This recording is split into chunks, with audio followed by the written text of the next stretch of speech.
اللهم صل على سيدنا ومولانا محمد وعلى آله نحمده ونصلي ونسلم على رسوله الكريم اما بعد فاعوذ باللہ من الشیطان الرجیم بسم اللہ الرحمن الرحیم۔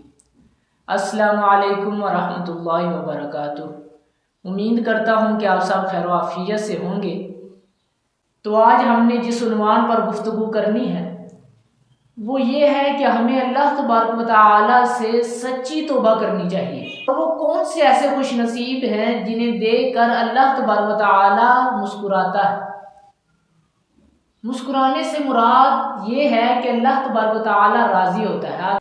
آگے چل کے ہم حدیث پاک کی روح سے بھی دیکھیں گے کہ اللہ تبارک و تعالی کا جو مسکرانا ہے وہ کیا ہے۔ اللہ تبارک و تعالی اپنے بندوں سے بہت جلدی راضی ہو جاتا ہے۔ اللہ تبارک و تعالی اپنی نعمتوں کے بدلے میں مشقت والی عبادتیں نہیں چاہتا۔ وہ یہ نہیں کہتا کہ تم لمبی لمبی عبادتیں کرو، بلکہ اللہ تبارک و تعالی اپنے بندے سے تو بہت جلدی راضی ہو جاتا ہے۔ دیکھیں نا، ماں باپ بھی ناراض ہو جاتے ہیں، ماں بھی ناراض ہو جاتی ہے، باپ بھی ناراض ہو جاتا ہے، ماں بھی ناراض ہو جاتی ہے بعض چیزوں میں، بعض معاملات میں۔ ماں کا دل دکھتا ہے، وہ کہتی ہے کہ تم نے مجھے میری محبت کا وہ نتیجہ نہیں دیا۔ اور اسی طرح والد بھی ناراض ہو جاتا ہے، وہ شکوہ کرتا ہے کہ میرے بڑھاپے کی، میری بیماری کی، میری کمزوریوں کی وجہ تو ہے۔ اگر تو ٹھیک ہو جائے تو میری ہو سکتا ہے عمر بھی بڑھ جائے اور میں ٹھیک ٹھاک ہو جاؤں۔ تو لہٰذا ماں اور باپ دونوں ناراض ہو جاتے ہیں۔ تو بلا مثال میں آپ کو یہ سمجھانا چاہتا ہوں کہ اللہ تبارک و تعالیٰ بھی بندے سے ناراض ہو جاتا ہے۔ یار وہ کہتا ہے کہ میں تکبر کرنے والے کو پسند نہیں کرتا، وہ فرماتا ہے کہ میں فسادی بندے کو پسند نہیں کرتا، وہ فرماتا ہے کہ میں راستے میں کجی کرنے والے کو پسند نہیں کرتا، وہ فرماتا ہے کہ بدعہدیاں نہ کرو، اس کے بارے میں تم سے سوال کروں گا۔ اللہ تبارک و تعالیٰ بہت ساری چیزوں کو ناپسند فرماتا ہے، ناراض ہو جاتا ہے، بلکہ آقا علیہ الصلوۃ والسلام نے تو ارشاد فرمایا، اے میرے پیارے صحابہ سوچ سمجھ کر بولا کرو۔ بعض اوقات تم بات کہتے چلے جاتے ہو حتیٰ کہ ایسا جملہ کہہ دیتے ہو کہ اللہ تبارک و تعالیٰ کو وہ تمہارا جملہ اتنا ناپسند ہوتا ہے کہ اللہ تبارک و تعالیٰ تمہیں پتہ بھی نہیں چلتا اور تمہارے لیے جہنم کا فیصلہ فرما دیتا ہے۔ اور پھر میرے نبی کریم صلی اللہ علیہ وآلہ وسلم فرمانے لگے، اے میرے پیارے صحابہ اس کا الٹ بھی ہے، یعنی بعض اوقات تم بات کہتے ایسا جملہ کہہ جاتے ہو کہ اللہ تبارک و تعالیٰ کو وہ جملہ بڑا ہی پسند آتا ہے، اتنا پسند آتا ہے کہ اللہ تبارک و تعالیٰ تمہارے لیے جنت کا فیصلہ فرما دیتا ہے۔ تو اس بات کا نتیجہ یہ نکلا کہ ہمیں بے لگام نہیں ہونا، ہمیں جو من میں آئے وہ کر نہیں گزرنا، بلکہ ہم نے دیکھنا ہے کہ یہ بات جو ہم کہہ رہے ہیں، یہ جملہ ہم جو بول رہے ہیں، اس سے اللہ تبارک و تعالیٰ ناراض ہوتا ہے یا اس سے راضی ہوتا ہے۔ آقا علیہ الصلوۃ والسلام نے ارشاد فرمایا کہ مومن تو اس اونٹ کی طرح ہے جس کی نکیل اس کے مالک کے ہاتھ میں ہے۔ تو ہم نے بے لگام نہیں بننا، بلکہ ہم نے اس اونٹ کی طرح بننا ہے جس کی لگام اس کے مالک کے ہاتھ میں ہے۔ اور میرے نبی کریم صلی اللہ تعالیٰ علیہ وآلہ وسلم نے ارشاد فرمایا کہ اللہ تبارک و تعالیٰ کو 3 بندے بہت ہی پسند ہیں۔ 3 بندے ایسے ہیں جنہیں دیکھ کر اللہ تبارک و تعالیٰ مسکراتا ہے۔ اب مسکرانے کا کیا مطلب ہے؟ مفسرین نے لکھا ہے کہ مسکرانے کا مطلب یہ ہے کہ اللہ تبارک و تعالیٰ راضی ہوتا ہے، کیونکہ اللہ تبارک و تعالیٰ ہماری طرح مسکرانے اور رونے اور اس طرح ہم جو عمل کرتے ہیں، ہمارے جو اعضاء ہیں، اللہ تبارک و تعالیٰ ایسے ہر چیز سے پاک و صاف ہے۔ تو پھر مسکرانے کا یہ مطلب ہے کہ اللہ تبارک و تعالیٰ راضی ہوتا ہے۔ اور اس کا دوسرا معنی جو آقا علیہ الصلوۃ والسلام نے خود ارشاد فرمایا، مسند امام احمد بن حنبل میں حدیث موجود ہے، صحابہ کرام عرض کرتے ہیں، یا رسول اللہ صلی اللہ علیہ وآلہ وسلم جہاد تو بہت سے لوگ کرتے ہیں، بہت سے لوگ شہید بھی ہوتے ہیں، تو سب سے افضل شہید کون سا ہے؟ تو میرے نبی کریم صلی اللہ علیہ وآلہ وسلم فرمانے لگے، ہیں میرے پیارے صحابہ وہ شہید سب سے افضل شہید ہے جو ڈٹ گیا ہو کافر کے مقابلے میں۔ جو کافر کے مقابلے میں ڈٹ گیا ہو اور وہ اللہ تبارک و تعالیٰ کے راستے میں لڑتا لڑتا شہید ہو گیا تو وہ سب سے افضل شہید ہے۔ پھر آقا علیہ الصلوۃ والسلام فرمانے لگے کہ وہ جنت کے بالا خانوں میں جب سیر کر رہا ہوگا تو رب اسے دیکھ کر مسکرائے گا۔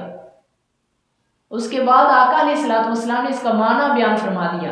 آقا علیہ الصلوۃ والسلام نے ارشاد فرمایا کہ دنیا میں جب رب کسی کو دیکھ کر مسکراتا ہے تو اس کا معنی یہ ہے، اس کا مطلب یہ ہے کہ اللہ تبارک و تعالیٰ آخرت والے دن اس سے حساب نہیں لے گا، بغیر حساب کتاب اس کو جنت عطا فرما دے گا۔ تو ہمیں اب وہ عمل کرنی چاہیے نا جسے دیکھ کر رب راضی ہوتا ہے، اور اتنا راضی ہوتا ہے کہ بغیر حساب کتاب تو اس کو جنت عطا فرما دے گا۔ تو وہ عمل کون سے ہیں؟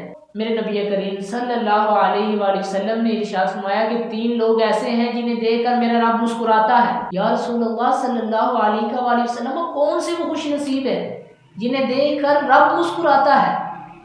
تو میرے نبی کریم صلی اللہ علیہ وآلہ وسلم فرمانے لگے، میرے پیارے صحابہ، پہلا وہ بندہ کہ جب رات کا پچھلا پہر ہوا، ساری دنیا سوئی ہوئی ہے اور یہ بندہ اٹھتا ہے، وضو کرتا ہے، اپنے رب کے ہاں نوافل ادا کرتا ہے، نماز تہجد پڑھتا ہے، تو رب اسے دیکھ کر مسکراتا ہے کہ ساری دنیا سوئی ہوئی ہے اور یہ میرا پیارا بندہ میرے لیے اٹھا ہے، میرے لیے عبادت کر رہا ہے، میری رضا چاہتا ہے، تو پھر اللہ تبارک و تعالیٰ اس بندے کو دیکھ کے مسکراتا ہے۔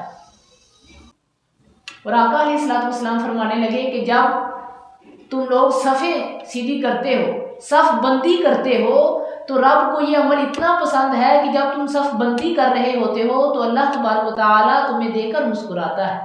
اور جب تم جہاد کے لیے صف بندی کرتے ہو کہ آج تو یہ بندہ میرے لیے جان دینے آ گیا، اتنی محبت مجھ سے کرتا ہے کہ میری رضا چاہنے کے لیے اپنی جان قربان کرنے کے لیے آ گیا، تو اللہ تبارک و تعالیٰ تمہارا یہ عمل دیکھ کر مسکراتا ہے۔ تو اب دیکھیں، ہمیں وہ عمل کرنے چاہیے نا جنہیں دیکھ کر اللہ تبارک و تعالیٰ مسکراتا ہے۔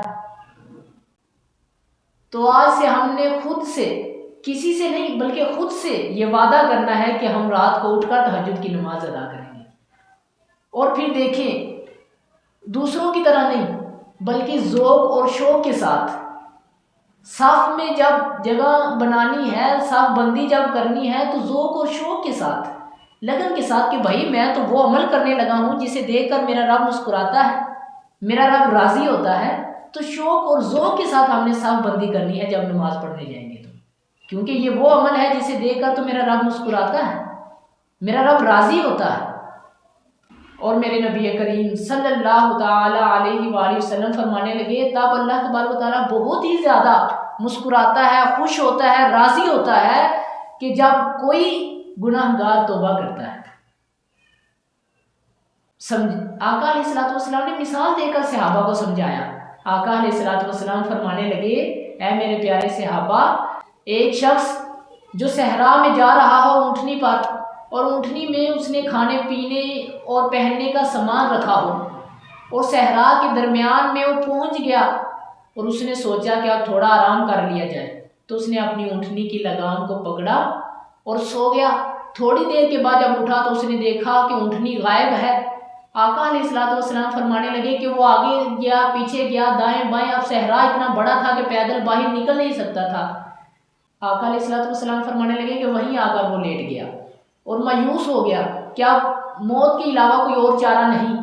آقا علیہ الصلوۃ والسلام فرماتے ہیں کہ اس نے تھوڑی دیر کے بعد جب کروٹ بدلی اور دیکھا کہ سامنے اونٹ ہے، تو صحابہ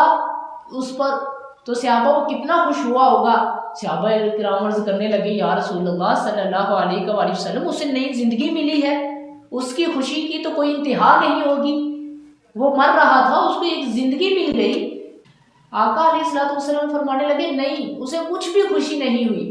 جب کوئی گناہ گار اللہ تبارک و تعالیٰ کے ہاں توبہ کرتا ہے تو اللہ تبارک و تعالیٰ کو اس سے بھی زیادہ خوشی ہوتی ہے، اور پھر توبہ کرتا ہے، توبہ کا رٹا نہیں، یہ نہیں کرتا کہ رات کو توبہ کی، استغفر اللہ پڑھا، لیکن صبح آتے ہی وہی جھوٹ بولنا شروع کر دیا، وہی ناپ تول میں کمی شروع کر دی، وہی جو ہے وہ سودی کاروبار کرنا شروع کر دیا، لوگوں کو دھوکہ دینا شروع کر دیا۔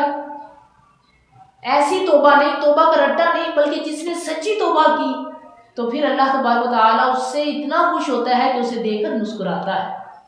تو ہمیں اب وہ عمل کرنے چاہیے نا جسے دیکھ کر اللہ تبارک و تعالیٰ مسکراتا ہے۔ تو دعا ہے کہ اللہ تبارک و تعالیٰ ہمیں سچی توبہ کرنے کی اور پھر توبۃ النصوح کرنے کی، جس کے بعد گناہ نہ ہو، ایسی توبہ کرنے کی اللہ تبارک و تعالیٰ ہمیں توفیق عطا فرمائے۔ وآخر دعوانا الحمد للہ رب العالمین۔